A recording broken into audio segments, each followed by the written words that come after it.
It has been days of protest as Nigerians from all walks of life took to the street protesting an end to police brutality, harassment and calling for an end to the Special Anti-Robbery Squad, as well as general reforms of the Nigeria police. It took a major turn in business activities as protesters occupied strategic major ways like Lekki Tollgate, Lekki Link Bridge Tollgate, leading to practically impassable road traffic along the Lekki Expressway. Welcome to Inside Business on Galaxy Television. I am Justin Akadonye.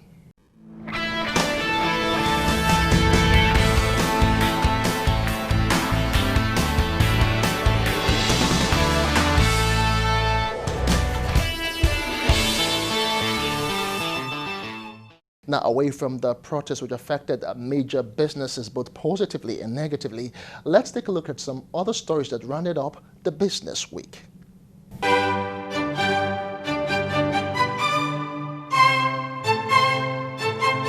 The federal government says it is already implementing measures to overcome fiscal constraint in the country's financial system. Minister of Finance, Budget and National Planning Zainab Ahmed gave the assurance at the public presentation and breakdown of the 2021 budget proposal in Abuja on Tuesday. According to the minister, government requires decisive and urgent action to achieve fiscal sustainability and to maintain credibility, enhance GDP growth as well as promote social inclusion. Ahmed also hinted that the overall proposed budget deficit of 5.196 trillion naira for 2021, which represents 3.64% of the GDP, is to be financed mainly by borrowings from domestic and foreign sources. Agricultural program that is targeted at putting into production new land between 20,000 to 100,000 hectares per state. There's also a program to cut down by at least 50% our post-harvest losses. And this we're doing by building rural roads that will enable access of goods from farms to markets. There's also a mass housing program which is designed to build up to 30,000 houses across the country. This economic sustainability plan is supposed to be a bridge between the ERGP and the new development plan that we're working on. Director General, Budget of the Federation, Ben Akabwese stressed the need to generate ideas on how to improve revenue profile of the nation, while the Minister of State for Budget and National Planning, Clement Agba, called for realignment of the budget towards job creation and protection, as well as food security for Nigerians. Even to discuss the budget proposals for 2021. It is my hope that our preoccupation in this room will not be, as has often been the case in the past, about who is getting what and how much is being spent, but also about who is generating what and how much more can we generate, and are there ideas that can come from the public to how we can improve our revenue profile. Like the Honorable Minister of Finance said, we also approach the states and we are expanding acreages of land from between 20,000 to 100,000 hectares, also to help grow our food and ensure that there is food security. We looked at our roads across the country. Like it's no secret that we have a lot of deficit in infrastructure, and road is one of them. And we came up with a program to do maintenance and rehabilitation of roads across the 6 geopolitical zones.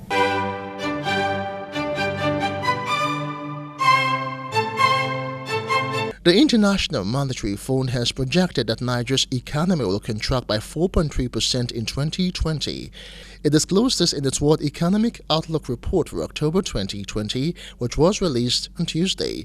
The IMF had earlier in April predicted a 3.4% contraction of the economy.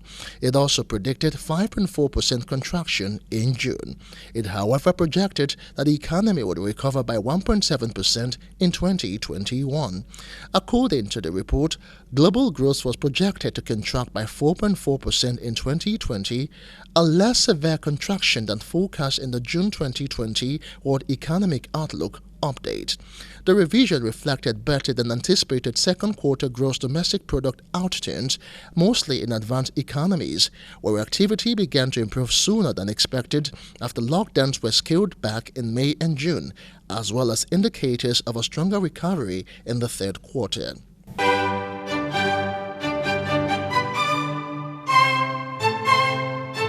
Nigeria is now the largest producer of rice in Africa, the federal government has said. Minister of Agriculture and Rural Development Sabo Nanono said this in Abuja at an event to mark the 2020 World Food Day celebrated annually on October the 16th. Nanono said significant progress has been made to improve agricultural productivity since the inception of the present administration. The minister said a range of policies and initiatives to strengthen the rice and cassava value chains have been put in place. According to him, the economic potential of both livestock and fisheries are also being harnessed. Nanono stated that in an attempt to diversify the economy, the federal government had continued with its focus on the agricultural sector. The minister further stated that the federal government, through the Agro-Processing Productivity Enhancement and Livelihood Improvement Support Project, had set aside 600 billion naira as loan support to farmers across the country.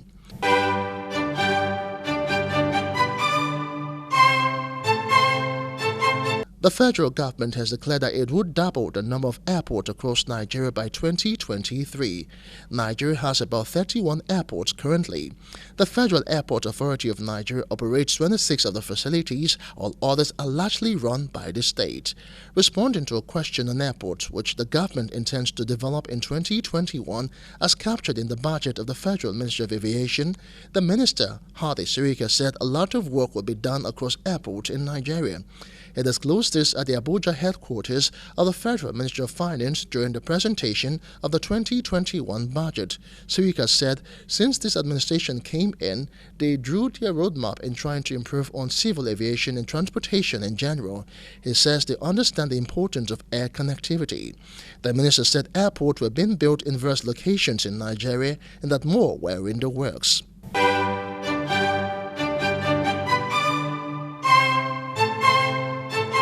Officers of the Oyo and Osun Command of the Nigerian Customs Service have intercepted a truck filled with fertilizers totaling 1,400 bags. Also, the command equally seized 2,270 bags of abhorred foreign rice, 14 sacks containing 28 bags of rice, and 26 kegs of 25 liters filled with foreign rice. Customs Area Controller Helen Ngozi disclosed that the truck of fertilizer was intercepted along Igbeti area of Oyo State, while the foreign rice were recovered from smugglers across the state. Speaking on the activities of the command during the period under review, the Customs Area Controller stated that even with the COVID-19 era of economic closure, the command generated 39,990,033,112 naira. Here with me we have a truck loaded with fertilizer. It was intercepted at Igbeti Azix. We have a total number of 600 bags of fertilizer. It's under detention. It's going to wait for the 90 days grace, pending when the relevant documents is being produced. When we are satisfied, then we can let it go, or we can let it go under seizure, depending on the papers that they were able to bring, more especially end user from the Office of the National Security Advisor. Like we all know, just like what I said last previous briefing, then we had fertilizers. I remembered vividly, I informed you that fertilizers is not only used for farming, but is also used for explosive making.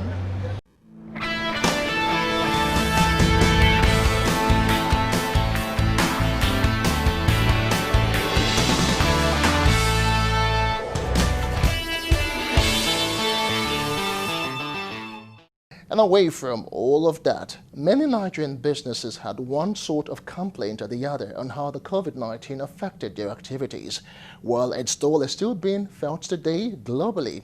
However, the telecommunications sector had a major boost this season as most businesses have explored electronic channels. I had a Skype interview with the president of the Private Telecom Senior Staff Association of Nigeria, Okpeyemi Tomori, who gave some interesting insights. Take a look.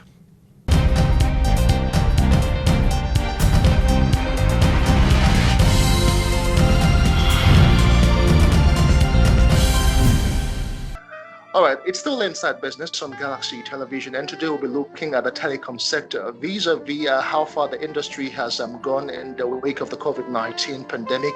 And today we'll be speaking with the national president of the Private Telecoms and Senior Staff Association of Nigeria, Okpeyemi Tomori. Many thanks for joining us on Inside Business on Galaxy Television.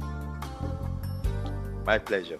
It's been a mixed fortune, I would say, for the telecoms industry.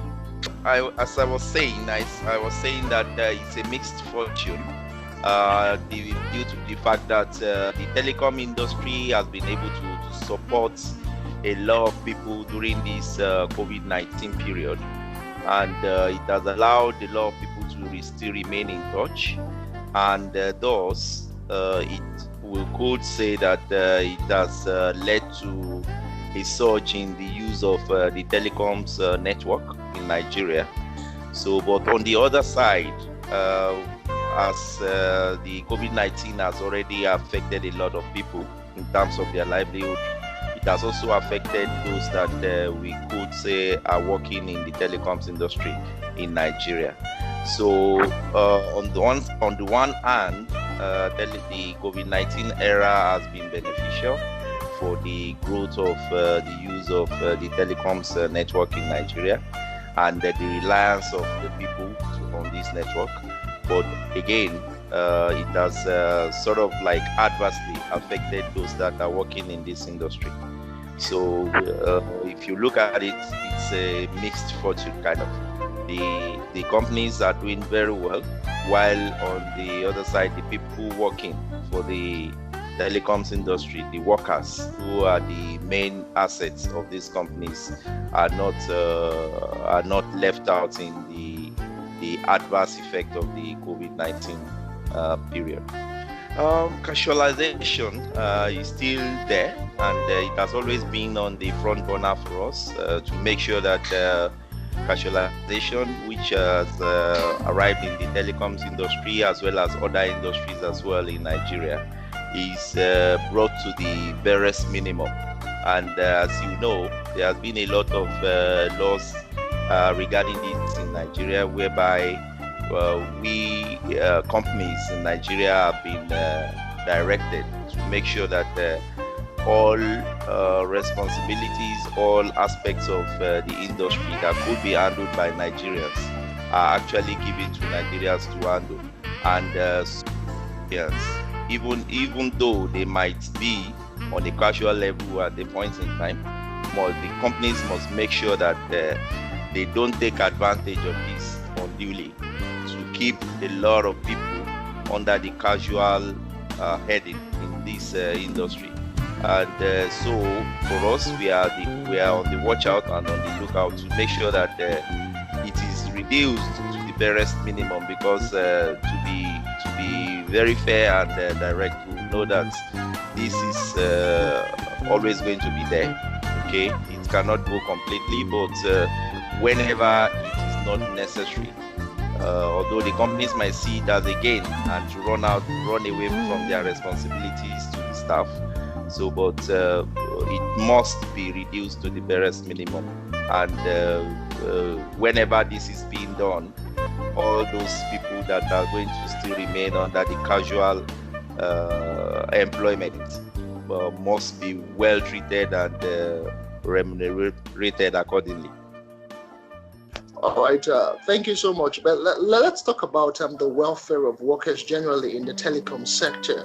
Over time, would you really say that the telecoms industries have actually been, doing the right thing or doing what's expected from them in as regards making sure that people who work in that sector, are adequately taken care of? Now, this is what we as Texan always make sure that we put forward to employers in the telecoms industry, to let them see that although the telecoms industry is growing very well, and also in some cases the growth is astronomical for a lot of operators here in Nigeria, but we don't see a commensurate growth. The first things what we started with when we wanted to really go against this is to first understand the structure of the organization structure in the industry. You might have some changes here and there between the companies and the different companies with their organization, but there are a lot of similarities, and what you expect is to be able to see from the lowest cadre to the topmost, that is to GMs and the C levels. So the first thing we did is to first understand what the roles and responsibilities of those people who occupy these positions are, and also to get where they plug in and how they contribute to the growth of the companies. So with that, we will be able to know if and when it is really necessary for someone to be casualized, one, or for people to be put on redundancies. So when it is casualization, for example, then we go into negotiations with these companies, one, to understand the reasons behind it, and then two, to start the deliberations and negotiations with them, to make them in most cases understand why these people should not be casualized. And in most cases that we have seen, we were able to convince them otherwise, and keep them in the companies working. And the last few cases that we would be tackling, in some cases we understood with the management, and then when people are being casualized, the roles that are being casualized actually, then whatever is due to these workers would actually be given. So this is what we do first, is to make sure that we understand those roles. So if, for example, a company decides to let go some key staff and keep them under a kind of contract, or make them casuals, then we would have the needed information to argue against that and make sure that they continue in this role. Companies do this most of the time to make sure that they cut cost as much as possible. And remember, but in all these cases, it affects the workers most. Yeah. Okay, since the COVID-19 pandemic, occurred around the world, the telecom sector is one sector that actually had it good, so to speak, because virtually all businesses, all part of life, was going online. Everyone was doing business online, education online, and of course, meetings were done virtually. Sittings in court sometimes were done virtually. Would you say that, or do you expect a projected growth rate in the telecom sector this year, despite the fact that there is a pandemic in the country? Yes. At least in Nigeria, for example, we've seen some operators already declare very huge revenue in these last 6 months, and this is happening globally. You will see that the operators seem to be seeing that it is. They are getting the benefit of the fact that a lot of people are turning to the internet connectivity to remain connected.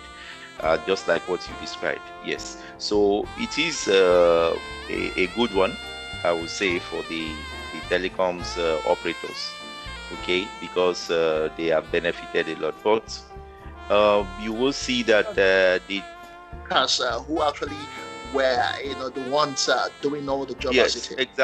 exactly. You will see that the workers that are the ones that are making this happen, a lot of them put their life at risk during the lockdown to make sure that they keep people connected. You and I remain connected because of what these people are doing. But there has been minimal or no compensation for these people. They have just been left to work as if it's a normal day. And even though they did more than what is expected of them to make it happen, they have not been compensated in most cases. And if there are any compensations at all, it will be as a result of deep negotiations with those companies to make sure that they compensate them. What we expect that these companies will do is to make sure that the people that are suffering taking the brunt of what COVID-19 has brought to us are well compensated. And because the good fortune of the companies should also reflect on the staff that are also doing the wonderful job for the companies. So we as Texan, we made it a point of duty to come to these companies, sit down with them, and make sure that we negotiate a very good and better working conditions for them to at least cushion the effect of the COVID-19 period. Okay, some of the challenges that are bound in the telecom sector. What more would you want to see change as regards some government policies and interventions? Well, yes, so far we've seen that NCC they've done a lot, and kudos to them. They've been able to put in some good regulations that is helping the industry.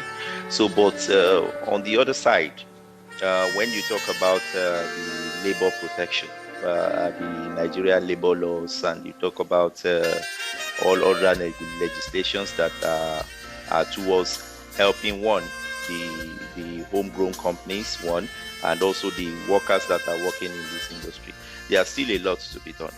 For example, when you talk about outsourcing, when you talk about remotization, when we say remotization, you see a lot of jobs that we have a lot of Nigerians that are capable to do those jobs are being taken outside Nigeria to some Asian countries, European countries, and so on. When our people who are capable to do this, a lot of young graduates that are coming out of the universities capable in doing all these kind of jobs are left there wandering around the streets. So what is expected of our government? What we expect them to do is to pass laws that will restrict these companies from taking out such jobs that are taking the data out. Data that are some sensitive data are being moved out of the country and being processed somewhere else in the world, and taken back to Nigeria after it's been processed. Such we've seen some countries that have passed laws that are against this, and then when there are laws against this, you will have no option than to use Nigerians to process such data, to keep up the network operation centers, and so on. So when there is a law against this, then these companies will not be allowed to take such jobs at all. You see, these jobs we are talking about are jobs that could employ thousands of people in the telecoms industry to join those that we already have. But because there are places around the world who boast of very good conditions and cheaper services, then we see a lot of them running to those places around Asia. So what Nigeria should do very urgently is to pass laws against that. One, it will restrict those companies from offshoring those data, taking them out of the country. It has some security connotations as well. When the data of Nigeria is being moved out of the country and being processed somewhere else, a lot of things could actually happen, as we see in today's IT world. So this is very important. Okay, on a final note now, what would you assure members of Texan, what are they expecting in coming days and months, even as the year went to an end, from your administration, and of course to ensure that their welfare and of course telecoms sector generally in Nigeria, actually is moved forward? Yeah, the first and most important for us is to our members actually they find this openness about the union. Our union is not a union where you find the secrets. No, we have a secretariat that is welcoming to everyone. That's everyone could actually walk in and make their personal contributions to the growth of the union. That's something that a lot of our members appreciate so much. We are very, very accessible, and they can always reach us, and they know where to find us. That's one. Then secondly, in terms of what we plan to do in the telecoms industry is to make sure that everyone in the telecoms industry have a union that they can actually, private telecoms industry is to make sure that they have a place where they can belong to and where their voices can actually be heard. As we used to say, there is actually no power from one voice. When we speak together with collectiveness, then you can find that a lot of things can be done. And then even when you need the government to listen to you, government listens and take actions when a lot of people are speaking about the same thing. So for Texan, it's a very important step that we are taking to make sure that we reach out to all potential members of this union, which is the private telecoms, bring them on board and let us move the telecoms union in Nigeria to greater heights. And that's the size of the show for this week. I am Justin Akadonye. See you again next time.